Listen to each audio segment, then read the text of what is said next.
Spring training started a couple weeks ago, and now it's fully in swing. Baseball's in the air, and it's usually about this time of year that I start to really miss the game.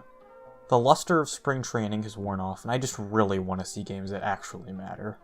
Maybe you feel the same way, so let's talk about 5 of my favorite games of 2020 that you should definitely go back and rewatch before opening day. There's no objective metric, and these games are in no particular order. They're just my opinion based on what I personally like out of a game, so please don't comment telling me how X game was way better than Y and should have been the video. Just please don't do it. Alright, let's start in Cleveland for Game 2 of the AL Wildcard Series between the Yankees and the unnamed baseball team.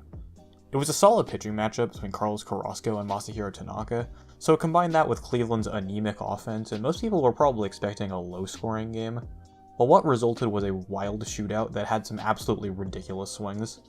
I said there wouldn't be an objective metric for how good a game was, but if I had to use one, it'd be overall change in win probability, and this game might take the cake for that. This win probability graph is absurd and lets you pinpoint all the moments you probably remember, especially if you're a Yankee fan. Gio Urshela's grand slam, Gary Sanchez's homer, DJ LeMahieu's go-ahead single. But undoubtedly the best part of this game is Terry Francona pinch hitting the red-hot Josh Naylor for Jordan Luplow for a platoon advantage. A-Rod, who's announcing the game, shits on Francona for like 2 straight minutes, then Luplow promptly ties the game with a double. It's probably my single favorite announcer moment of the season, so if you're into high-scoring games, check this one out. Let's continue with a theme of shootouts and move to World Series Game 4 between the Rays and Dodgers. This game will no doubt be remembered for, well, a certain play to walk it off, but this was a wild game even in the 8 innings before that. Julio Urias pitched a great 5 innings, but gave up 2 nukes to Randy Arozarena and Hunter Renfroe. Starting in the bottom of the 4th, at least 1 run was scored in each of the next 8 half innings, most of them either tying the game or causing a lead change. This is without a doubt the game from 2020 you should show to somebody who says baseball is boring. But of course, the defining moment of the game is Brett Phillips' walk-off hit. Between Kenley Jansen's terrible pitch, Chris Taylor bobbling the ball in center, Randy Arozarena falling down rounding third, and Will Smith just dropping the ball at the plate, it's the ugliest, most ridiculous way to end a World Series game that I can remember. In the World Series, Brett Phillips had only 1 at-bat because he's a career 200 hitter, but in that 1 at-bat, he increased Tampa Bay's chance to win the World Series by 29%, giving him the single highest championship WPA of any player in the series. This game checks all the boxes, surprisingly good pitching performances, tons of momentum swings, and an iconic World Series moment from an unlikely hero.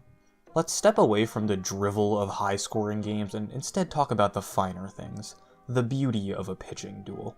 In a true elimination game, Game 5 of the ALDS, Garrett Cole in the Yankees bullpen squared off with Tyler Glasnow in the Rays pen. Cole was excellent through 5 1/3 innings, striking out 9 and giving up just 1 hit, a homer to Austin Meadows. On the other side of the ball, Glasnow went just 2 1/3, but the combined effort of Nick Anderson, Pete Fairbanks, and Diego Castillo held the Yankees to just a single run on 3 hits. The subtext of this game makes it even spicier. New York and Tampa had been chippy all year, culminating with Aroldis Chapman throwing at Mike Brosso's head and the Rays manager Kevin Cash responding that he has a stable of guys that throw 98. There was an air of bad blood between the teams throughout the series, but Brosso got his revenge in the 8th against Chapman. After working a crazy 10-pitch at-bat that all things considered was probably the single best at-bat of the season, he turned on a Chapman heater to score the go-ahead run for the Rays and win the series. In terms of tension, this game might have the most of any game all season, so knowing who wins kinda takes away from it, but this one is still definitely worth a rewatch.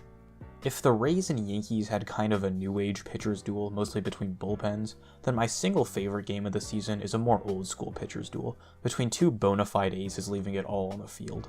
Trevor Bauer and Max Fried were both far and away the best starter on their teams, and in Game 1 of their wildcard matchup between Atlanta and Cincinnati, they proved it.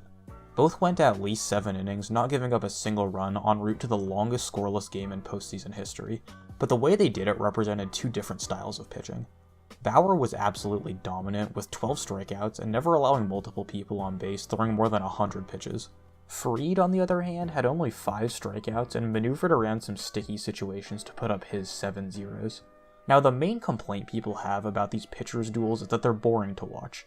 While I personally don't agree, I can see how people think that. There's no offense happening, it's just people striking out over and over again. But the reason this is my favorite game of the year is this is a 1-0 game that actually had a ton of offense. Cincinnati had 11 hits and 3 walks in this game and didn't convert it into a single run. The Reds had runners on first and third with no outs in the first inning. In the 6th, Nick Castellanos got thrown out trying to get to third on a single. In the 7th, Aristides Aquino was thrown out at home trying to convert the JV high school special play.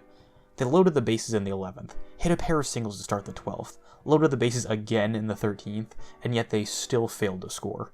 It may have been the worst clutch hitting and base running performance I've ever seen in a baseball game, but holy moly did it make for a nerve-wracking, exciting game. When Freddie Freeman hit the walk-off single in the 13th, you just knew the series was over. There was no coming back from what the Reds did to themselves. Most of the excitement from watching baseball, at least for me, has to do with this slow build-up of pressure, until all of a sudden there's a huge release of excitement.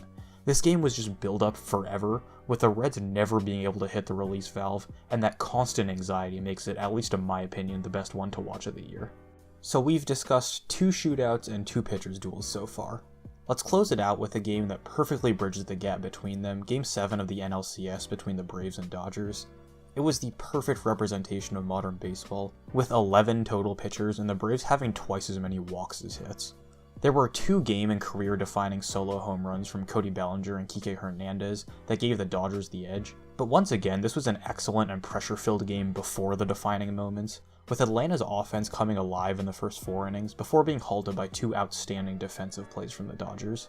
Will Smith, who struggled most of the playoffs, had a game-tying 2-run single that kept LA in it. It's emblematic of the state of the game that what ended up being the difference was the bullpens. AJ Minter and Chris Martin gave up the lead, while Blake Treinen, Brusdar Graterol, and Julio Urias threw 6 scoreless innings, only allowing 1 base runner. Overall, I feel like 4-3 is the perfect score for a baseball game.